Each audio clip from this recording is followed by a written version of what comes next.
So when people normally think about beaters, they usually think about things like Chevys, Tahoes, pickup trucks that won't pass inspection next year due to rust or some other crazy issue. People don't normally think about German cars because most of them are just really expensive to fix, and this one certainly has some issues of its own. And despite all these things, this has actually been a great car for me. I literally did everything wrong with this one. And I'm not encouraging you to necessarily do the same thing, but I bought this car for $400, and I've taken it to Nashville, I've taken it to the beach, I've taken it on countless vacations. I put about 16,000 miles on it, and it's been a great car. So unfortunately, something happened that's going to send this car to a junkyard. Looks like it was involved in a hit and run recently, but it just turned 200,000 miles, so I figured this would be a great time to kind of highlight what it's been like having something like this as a daily, as opposed to another $400 car that you probably would be expected to see for $400. So I guess we'll see what happens, but this is the last time you're going to see this car.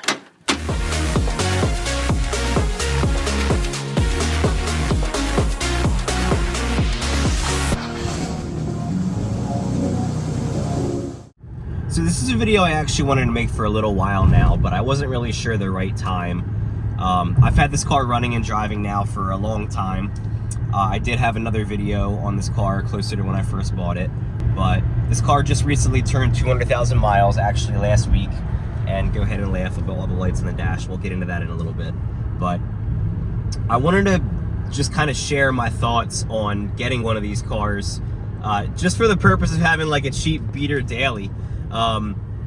Typically when people think of beaters, they think of like, rusted out pickup trucks and, Chevy Cavaliers and, things like that. Cars that just aren't worth fixing and you drive them until they die. But there's a case to be made with cars that are a little bit nicer than that. And I say a little bit nicer because this car has been dragged through the salsa. It's got dents, it's got rust. It's got the lights on, which would be pretty simple to get off. But again, we're going to get into that a little bit later. This was a $65,000 car new. I bought it for $400. There's no shortage of these cars under $3,000, and there's nothing wrong with them. So why aren't people buying them? I don't know. But I can kind of get into my experience, what it's been like having this car for a year as just my daily beater. I put 15,000 miles on this car now. It's been great to me, and I just wanted to kind of share that. So here we go.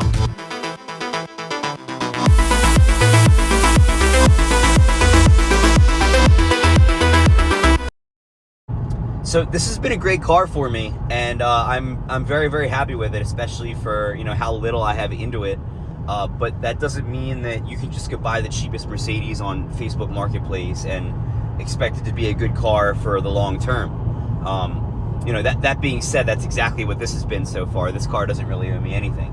I bought it for $400. It needed a radiator. The whole right side of the thing was sideswiped. There's still some damage over there on the quarter, but we can get into that a little bit later. I've driven this car to Nashville. I've driven this car to the beach.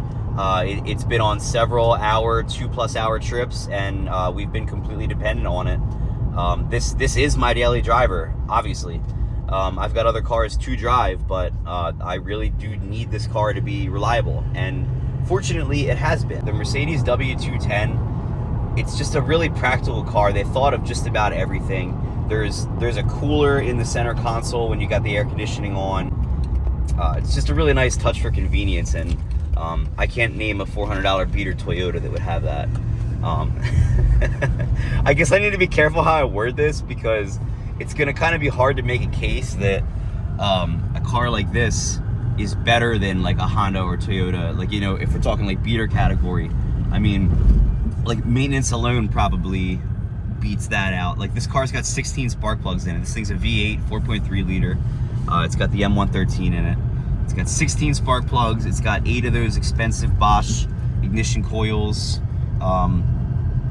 Things add up pretty quick on this thing. It's a German car. I guess the idea is that, for this to actually make sense financially, it has to not break that often. And so far, 15,000 miles in, knock on the real wood on the door panels here, that has been the case so far. This has been an excellent car for me. I would say my main argument for getting something like this purely as a beater instead of like a Toyota would probably just be the idea that this car was really just meant to last. This car was built with a 4.3 liter V8 with forged connecting rods. It's got a transmission on it that I think's got a forged input shaft. These transmissions are good for like, I think 800 horsepower, or I think it's 800 Newton meters actually. And obviously I'm not gonna be putting a blower on the family car or anything like that. So power alone doesn't really matter, power potential. But I guess what I'm getting at here is the car is like really underworked. Like the engine doesn't have to work that hard. It's very efficient. This is a 4.3 liter V8. It's all-wheel drive. This car gets 27 miles per gallon on the highway. And I'm pulling up to a gas station right now, actually. So we'll resume this in a second. All right, pre-gym feast. We got 29 grams of protein. Yeah, this will do.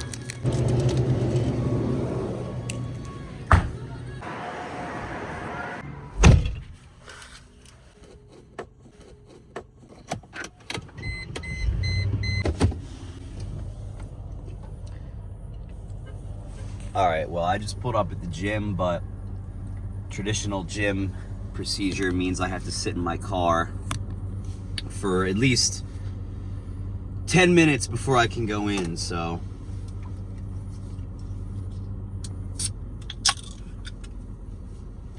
cheers. They should probably sponsor me at this point, but they're not going to. So let's look at the basics here, right? This was a $400 car that's all-wheel drive, and it has a V8, a 4.3 liter V8, so it's powerful, but it's also economical if you want it to be.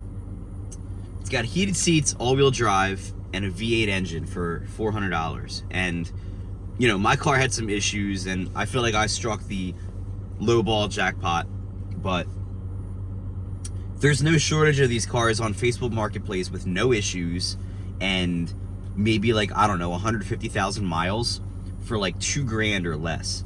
So ignoring some of the problems that come with some of these German cars, can you not tell me that that's not even just a little bit appetizing?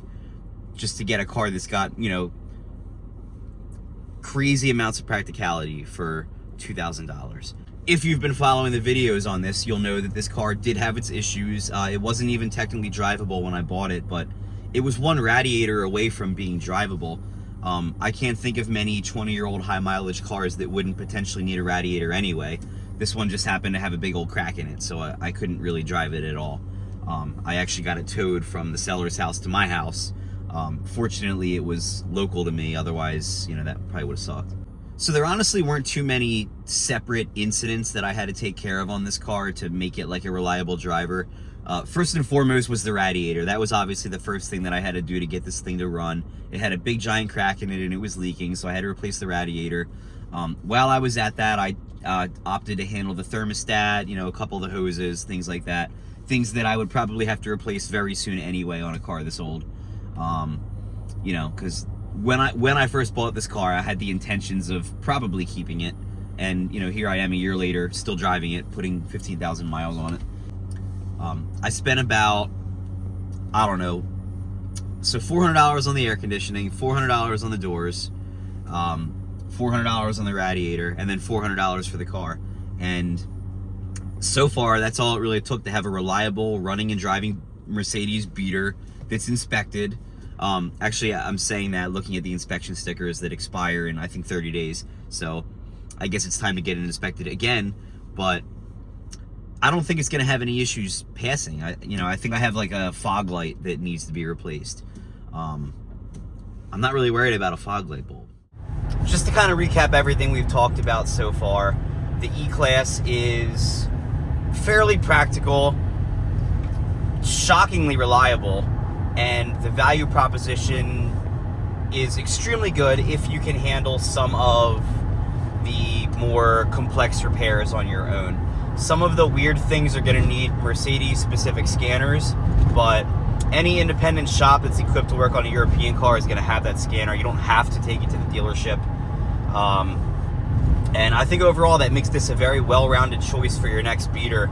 And I just think it's funny because this is the last car that you think would be that. You know, these are kind of known to be, you know, the money pits and expensive and random things cost money. And some of that's true, but, you know, you can really approach it in an intelligent way if it's something that you're up for, and not everything has to be a pain.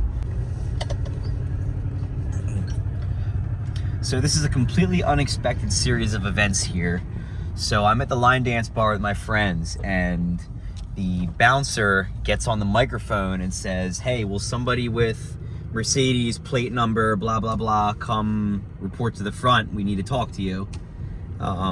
We have problems with people parking illegally there, so I thought maybe it was, I don't know, maybe I accidentally illegally parked or something like that. I didn't even think anything of this. So the guy says that my car's been hit, and I'm like, oh, great. We filed a police report. Police came, checked it out.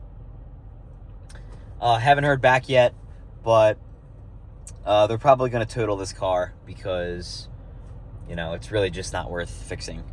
Kind of unfortunate.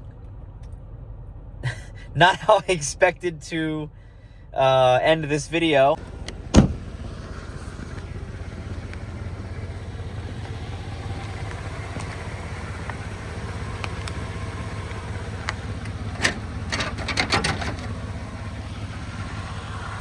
Crazy.